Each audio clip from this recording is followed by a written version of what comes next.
Есентаеваның ашуын келтірген кім? Қобызшы Ақерке Тәжібаева кімнің ыстық ықыласына бөленіп жүр? Жұлдызды ғаламтар өз жұмысын бастайды.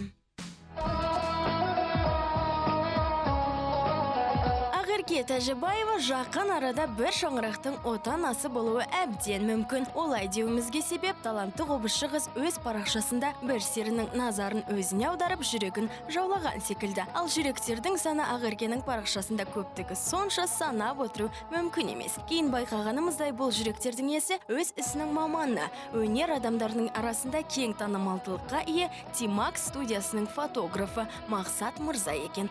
Біраз таңырқағанымыз рас. Алайда қобызшы қыздың ешбір суретін көзден тасада қалдырмайтын сері Ақеркенің сұлулығына тамсануын доғарар емес. Соған қарағанда екі жастың ортасында осы жүректердің лүпілі секілді ыстық сезім бары рас-ау деп топшыладық. Әрине, бұл әзірге біздің ғана ой. Дегенмен жақын арада оның да анық қанығын білетін боламыз.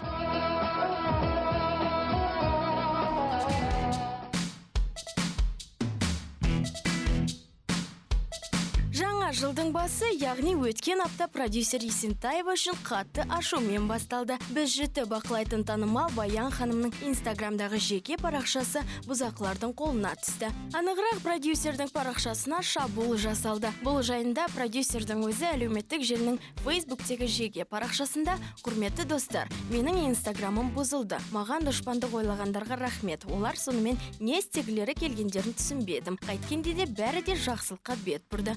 Менің жаңа 2015 жылғы парақшама қош келдіңіздер. 440 мың жазылушы маған оралады деп сенемін деп жазды ол. Алайда көп ұзамастан аты шулы продюсердің парақшасы өзіне қайтарылғаны мәлім болды. Дегенмен бір шама суреттері өшірілген парақша мен ондағы оқырмандар әлі де өз ашуларын баса қойған жоқ. Кейін анықталғандай, Әсем есімді мектеп оқушысы ойнап отырып байқамай танымал продюсердің парақшасын бұзып қойған. Өнер адамдарының тоқтаусыз репосттар арқылы ойын баласы кешірім сұрап, Баян ханымға ресми парақшасын жаңа құпия сөзмен бірге қайтарған. Ендеше барша өнер адамдарына айтарымыз: өз парақшаларыңызға абай болып, құпия сөздеріңізді жылына кемінде бір рет өзгертіп отырыңыздар. Себебі жұлдызды ғаламторға тура да ауыспалы мағынасында да нағыз жұлдыздар қажет. Қазына Әбдіғаппар, жаңа күн.